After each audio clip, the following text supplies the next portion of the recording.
Hi there and welcome to Lorena's Labyrinth. My name's Anna Pirelli. The comments that you see here are my views, beliefs, opinions, and sometimes they are not even my fully formed views, beliefs, and opinions. However, they are my understandings. Please do retain an open mind and reflect on any of the content and your comfort levels. If your views differ, please feel free to leave a comment. Also remember, it is possible to disagree in respectful ways. My way is not necessarily your way and vice versa. You might also find that some of the content on this playlist in regard to spiritual or universal laws, it resonates with you, meaning it feels right to you, while other laws may not feel right or they may not feel comfortable. If this is the case, the information is either not right for you or it is not right for you right now, and it might never be right for you at any given time. It really doesn't matter. As an earthy and practical person, I can put my hand up with all honesty and say that I have at different times had the same feelings about some of the content in here. And with some of them, I still have a level of skepticism within my viewpoints, but I choose to retain an open mind about the things that I don't fully understand for a few reasons. Firstly, because I believe it would be supreme arrogance to think that we all know all of the answers while we have a body. And because what is right for one of us is not necessarily right or suitable for all of us, and I choose to respect the differences. Please do leave your opinions, beliefs. Feel free to argue the points in a respectful way with any of the content on the slides and even my interpretations. And if you feel that you can add clarity around some of the content, we would all love to see it. Thank you. For now, though, let's explore the laws. All creation is governed by law. The principles that operate in the outer universe, discoverable by scientists, are called natural laws. But there are subtler laws that rule the hidden spiritual planes and the inner realm of consciousness. Contained within these laws, or conditions, is the true nature of matter. Knowledge of these laws has an effect upon the mental urges. Mind is the builder. Stay in full mindfulness of the application of universal law as related to self and to others, and know that in love all life is given, in love all things move. In giving one attains, in giving one acquires. In giving, love becomes the fulfillment of desire, guided and directed in the ways that bring the more perfect knowledge of self as related to the universal, all-powerful, all-guiding, all divine influence in life. Love is life. When we go back, merge with the God source, in some infinitesimal but profound way, we expand the mind of God. Our higher self always points the best and most perfect way, and it is ours to listen and choose or reject what we hear. It does not blame, but patiently tries again to show the perfect way, the loving way. All of creation pushes forth. We are ever becoming. Identity ever remains. Universal Law number 95, the law of synthesis. The will aspect, one of the three major laws. Although this law is almost impossible for any but the Buddhic faculty to understand the scope of this law, it demonstrates the fact that all things, abstract and concrete, exist as one. It is a unit of his thought, a thought form in its entirety, a concrete whole, and not the differentiated process that we feel our evolving system to be. It is the sum total, the center and the periphery, and the circle of manifestation regarded as a unit. It is the primary law of a heavenly man. The law of attraction has full sway. The law of economy is transcendent. So, as usual, when it comes to these laws that have got a lot of words or wordage or complexity to them, I like to break them down into basically definitions because it makes it easier to understand what they're actually trying to say. So basically what I did was I got the definition for synthesis, which refers to the definition by definition, as a combination of components or elements to form a connected whole. So, of course, we look at this again and again when we're talking about spirituality, ascension, raising the vibration, and all the rest of it, which is this process of growth towards wholeness or completion, returning back to source. And then I looked at the word will, what that actually is by definition, and it's the desire, inclination, or choice of a person or a group. So, for the purposes of interpreting what this actually means or translating it, I feel that the passage is saying that that synthesis is a process of reconnecting with our soul pack or our soul family, and that within the pack there are choices. Now, this is my understanding anyway, that whatever earth journey any of us are on, and of course we've got our motivation there in the blueprint or divine plan, that it incorporates not only tasks or challenges for us to grow individually as souls, but also for the purposes of the Creator.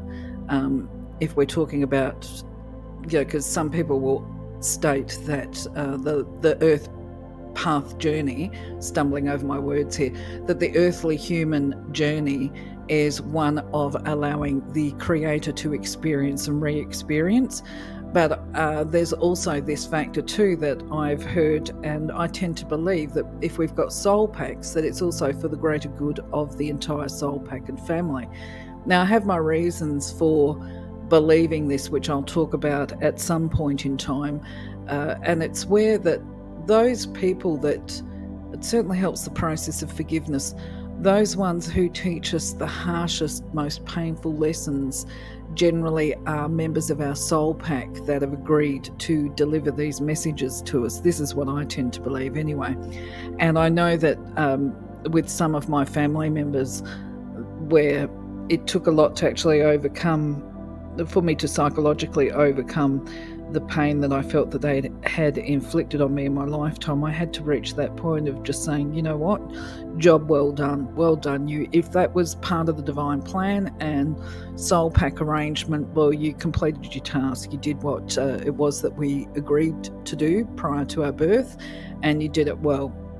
So anyway, going back to the law of synthesis, I do feel that this fulfills some of the explanations, or at least to some extent, the Buddhic experience and the idea of oneness, that we are all one and that we're interconnected.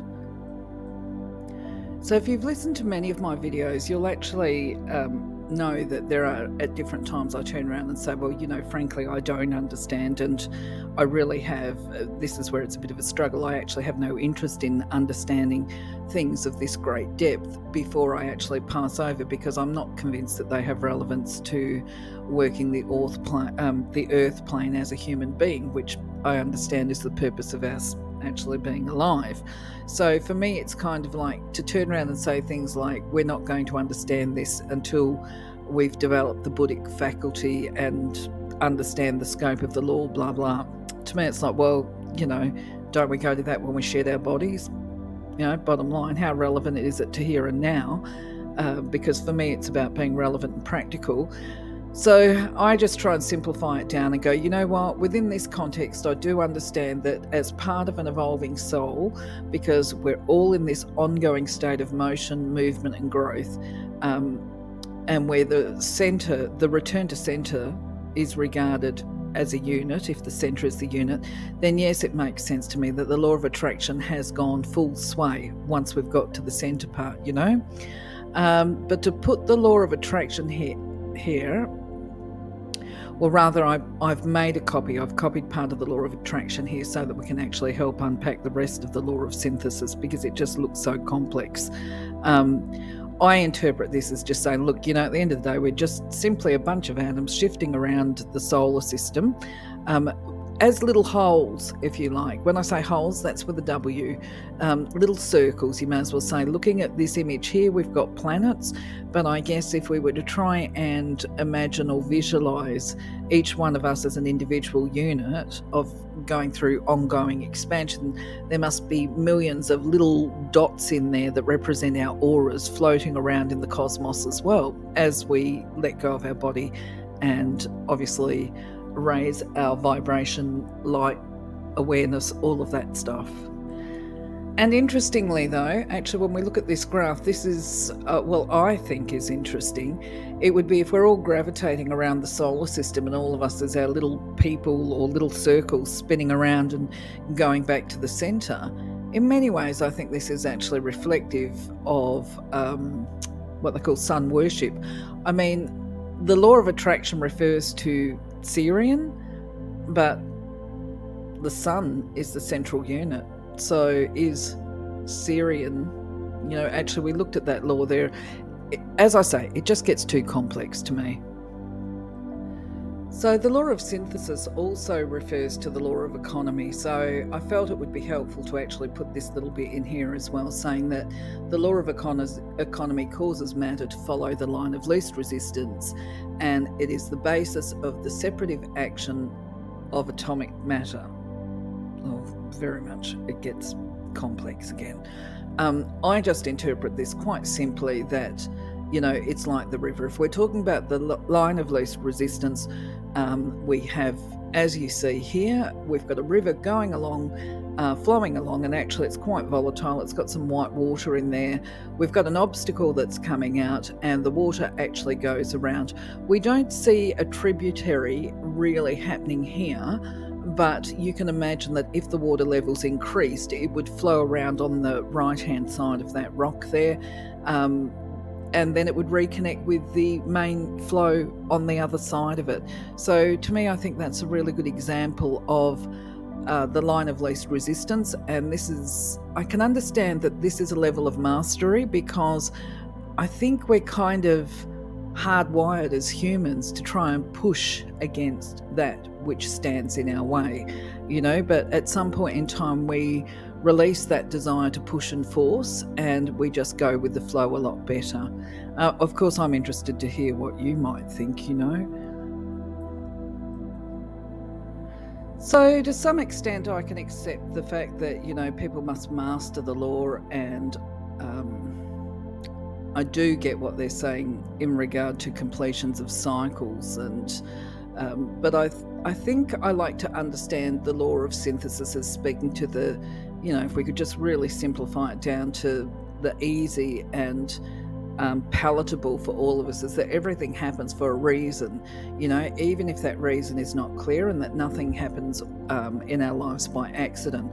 But I'm not sure, I certainly make no claims to be an expert here, I'm not sure how that rationale that I've just put up there applies to choices, and when people do things that are perhaps malicious or harmful to another, is that happening by accident? Is it inadvertent? Is it part of the divine design?